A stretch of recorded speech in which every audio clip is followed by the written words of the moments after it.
우리는 그리스도인으로서 하나님을 믿고 의지하며 살아갑니다. 또 우리는 하나님의 거룩성을 닮아가려고 애를 씁니다. 그러나 우리는 종종 예기치 않게 무너져 내리는 때가 있습니다.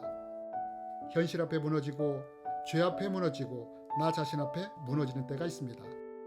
그러면서 죄책감이 들며 나 같은 사람을 하나님이 어떻게 보실까 라고 생각할 때가 있습니다.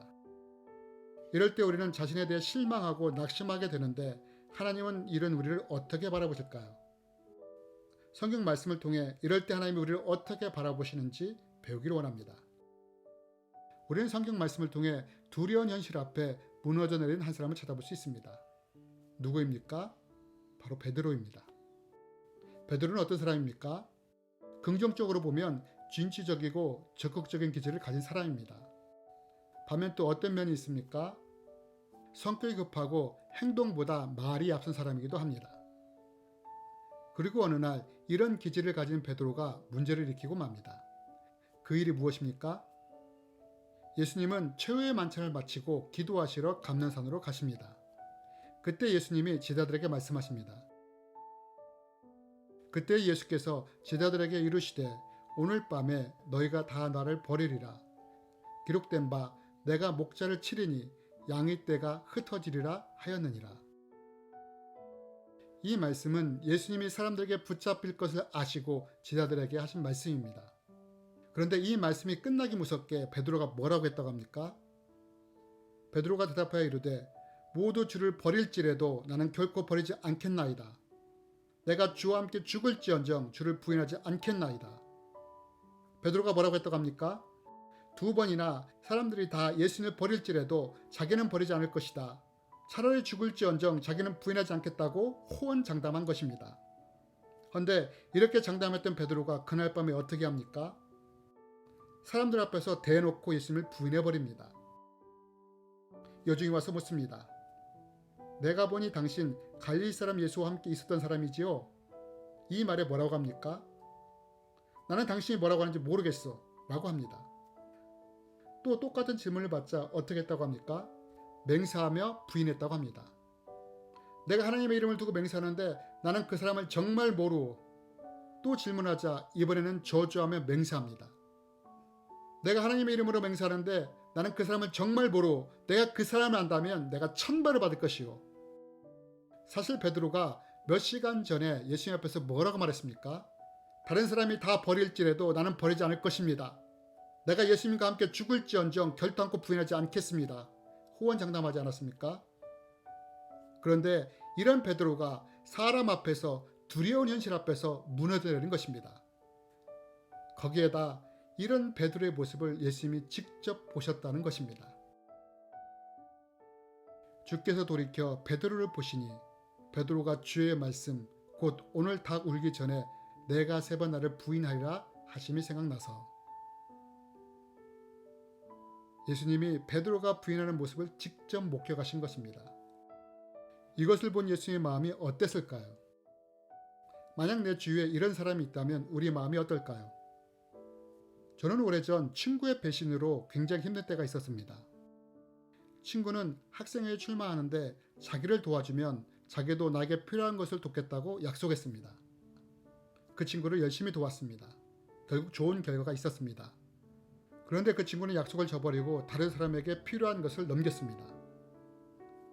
저는 지금도 그때의 참담함을 기억합니다. 정말 감당할 수 없는 배신감이 몰려왔습니다. 믿었던 친구였기에 배신감이 더 컸습니다. 당시 그 친구가 꼴도 보기 싫었습니다. 말도 섞기 싫었습니다. 배신은 친구와 관계를 완전히 깨버렸습니다. 지금 베드로가 이렇게 예수님을 배신한 것입니다. 그리고 이 모습을 예수님이 직접 보신 것입니다. 결국 예수님은 십자가에 죽으십니다. 베드로는 자신이 예수와 함께 죽겠다고 장담했지만 그 자리에 베드로는 없었습니다. 그리고 부활하신 예수님은 수일 후에 이런 베드로와 1대1로 대면을 하게 됩니다. 어디서요? 바로 갈릴리 호숫가에서입니다.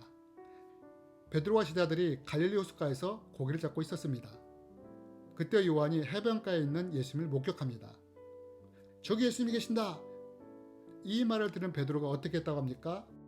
물에 뛰어들어 예수님이 계신 해변가로 헤엄쳐 갑니다. 그리고 예수님과 대면합니다. 헌데 요한복음을 보면 베드로와 예수님이 만날 때 그곳에 숯불이 있었다고 합니다. 아마 베드로는 이것을 보는 순간 더 이상 예수님 앞에 나가지 못했을 것입니다. 왜요? 베드로가 3번이나 부인하던 그곳에도 동일하게 숯불이 있었기 때문입니다. 우리 속담에 자라보고 놀란 가슴 소뚜껑 보고 놀란다는 말이 있습니다. 베드로가 예수님 옆에 있는 숯불을 보는 순간 무엇이 떠올랐을까요? 베드로는 예수님 앞에서 고개를 들 수 없었을 것입니다. 숯불 앞에서 예수님을 저주하고 맹세하며 부인한 사건이 아직 귀에 맴돌고 있었기 때문입니다. 그런데 예수님이 이런 베드로를 향해 어떻게 하십니까? 밤새 고기를 잡느라 허기가 졌을 것을 아는 예수님은 떡과 생선을 손수 챙겨 베드로와 제자들에게 주십니다. 그리고 식사 후에 베드로에게 이렇게 물으십니다. 요한의 아들 시몬아, 내가 나를 사랑하느냐? 그때 베드로는 저주하고 맹세했던 입으로 또 뭐라고 말합니까? 주님이 아십니다. 내가 주님을 사랑하는 것을 주님이 아십니다. 라고 말합니다. 그러자 예수님이 뭐라고 했다고 합니까? 빈대도 낯짝이 있다고 하는데 보자 하니까 너무하네.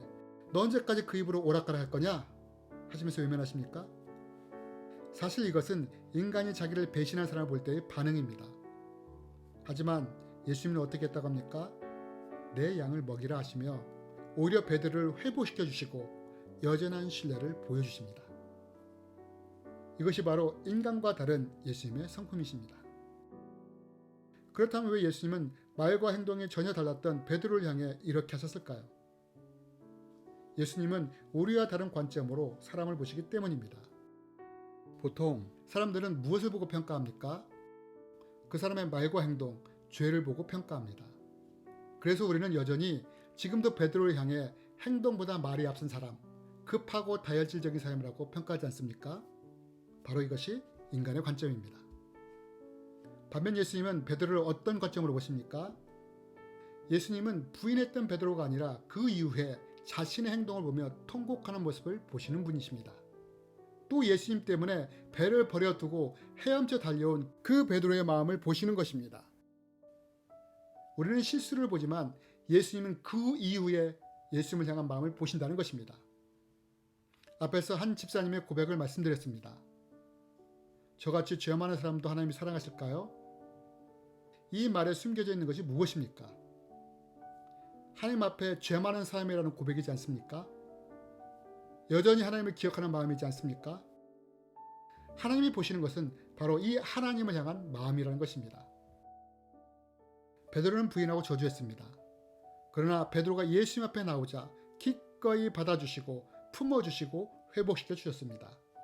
그리고 다시 베드로에게 신뢰를 보내셨습니다. 하나님은 죄를 보고 정죄하며 외면하는 분이 아니십니다. 인간은 그렇게 합니다. 나를 힘들게 한 사람, 나를 배신한 사람을 향해 고개를 돌립니다. 손을 내젓습니다. 그러나 예수님은 우리가 어떤 실수와 잘못을 했다 하더라도 우리가 예수님 앞에 나올 때 예수님은 두 팔을 벌려 안아주시며 등을 토닥여 주시는 분이십니다. 그래서 하나님이 우리에게 이렇게 말씀하시는 것입니다. 네가 나를 저주하고 맹세하며 부인했을지라도 네가 나에게 나온다면 그 죄가 주홍빛 같을지라도 눈과 같이 이어질 것이요 진홍빛 같을지라도 양털같이 희게 되리라. 하나님은 이 모습으로 우리를 바라보십니다. 이것이 우리를 바라보는 하나님의 관점이십니다. 이 관점으로 나 자신을 바라보며 우리가 얼마나 하나님께 가치 있는 존재인지를 기억하며 살아가는 우리가 되었으면 좋겠습니다.